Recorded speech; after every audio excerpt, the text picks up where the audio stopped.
Hello viewers, welcome to today's Kingdom Network. My name is Bright Chukwebue. Today we'll be treating a very important topic that matters. Relationship with God is not religion. But before that, I have someone here with me, a brother and a friend, and my co-host today. His name is Mr. Emmanuel Adebayo. Welcome, Mr. Emmanuel. Thanks for having me, Bright. How are you today? We're fine. We thank God. How are you been? Oh, you're looking good. Oh, thank you. You too. Well, let's hit it on. Today we are treating a topic that's tagged relationship with God. It's not religion. And I would like you to also give us your thoughts on that before we get started deep. Okay, thanks for having me once again. The thing is, relationship with God, not religion. What this topic is trying to, make us understand is that, so many times we found out that in our generation today, a lot of people, they tend to do the religion thing than loving God. We practice religion than understanding the pattern of God, like knowing God for Him.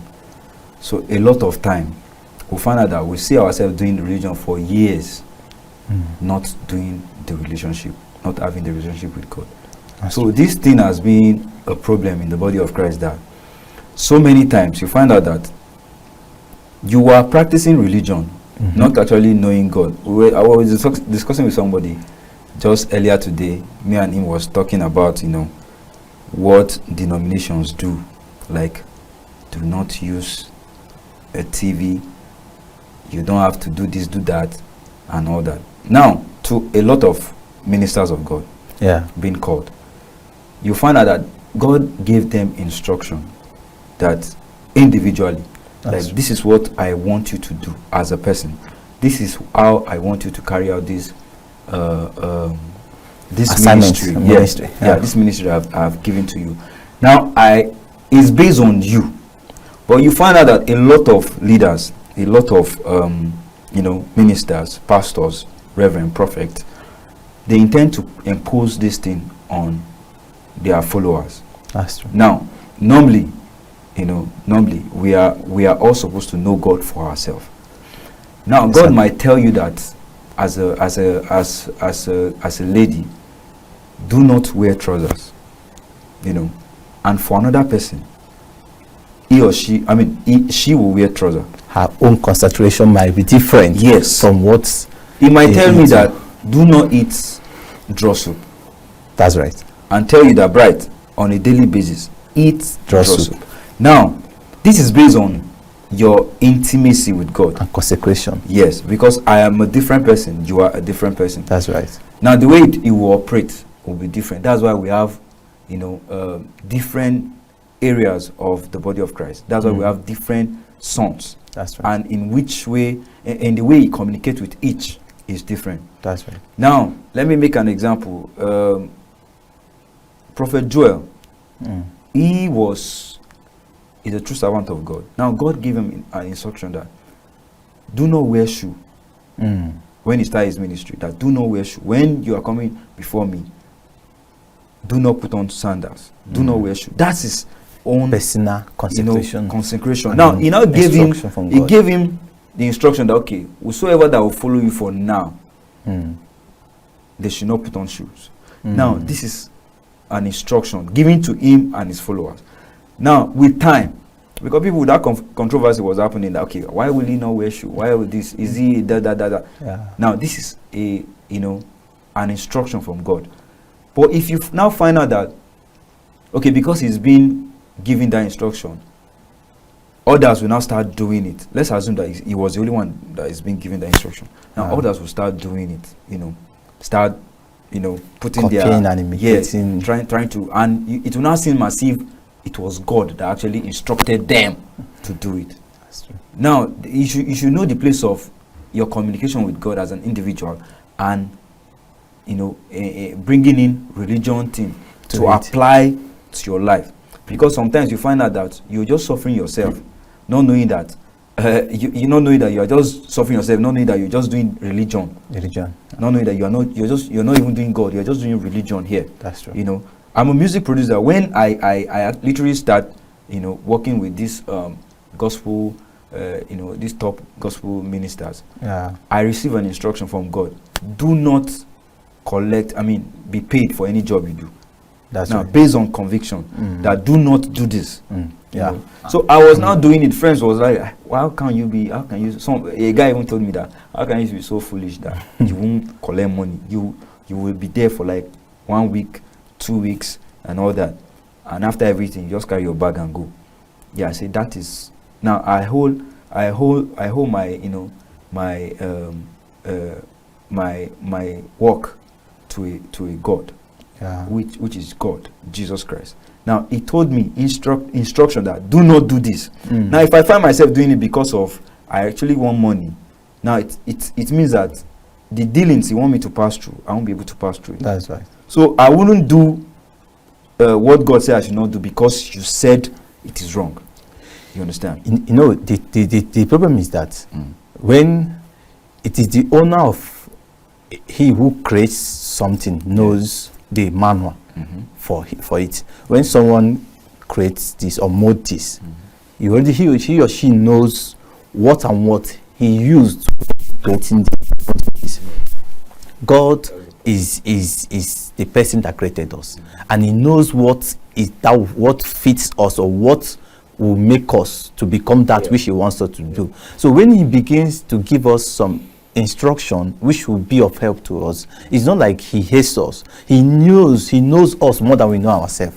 That's why you said something that God gave you an instruction that you should never take money from anybody when you want to produce for the person. And specifically, he gave you specific instruction to whom those people belongs to. And that doesn't mean that you will come out and start saying, if you're a music producer, you're not meant to take money from a pastor. It's based on a personal. It's an individual instruction. Honestly, I thank God that you bring this up. This is what a lot of persons need to understand about Christendom and not of this. And before what is happening in the body of Christ is a whole lot of confusion. When you ask someone, why are you doing this? He said, my pastor told me to this. Did you actually pray about it to know if you are meant to be doing it? I remember when I was in school then, we do go on at evangelism, and when we go out for evangelism, and the person will say, I need to bring the person to my church. I say, this is not the way I was told. He said, go there, talk to people. It is when they tell you that they don't have a church, you can now say, okay, now we need to bring you to a place of a training where you can start grooming you for and everything, so you can know more about the depths of God and everything. So you see some people, and when they go out for evangelism, they begin to tell the person, please come to my church, come to my church, come to my church. Why you've not really asked the person to go and pray about it and have a conviction? Just like what you said about Prophet Joel. He said God told him that his followers will also do like him. Do you know what? Because God already knows. Because he has the manual. He already knows what will make those his followers, what will make him to believe that this is my followers. When the person comes and he tells the person, this is what I receive from God, there's a conviction that the person will get to say, yes. And the person will follow you. Everybody have a follower. The thing is, you don't even have to force anybody to follow. Yeah, like there's a conviction. If peradventure that God lead, people actually see the God you serve, they see that this one is serving a true God.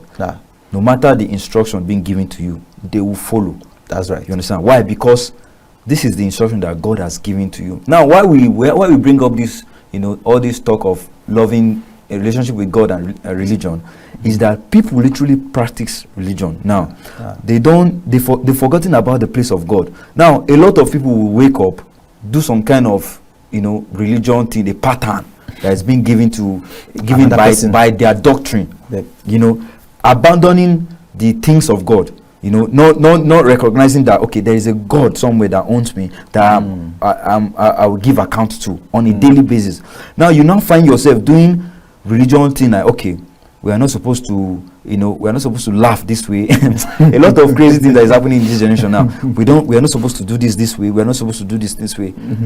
The truth about all these things is that know God for yourself. Know God for yourself. Now, the fact that I was born in CAC.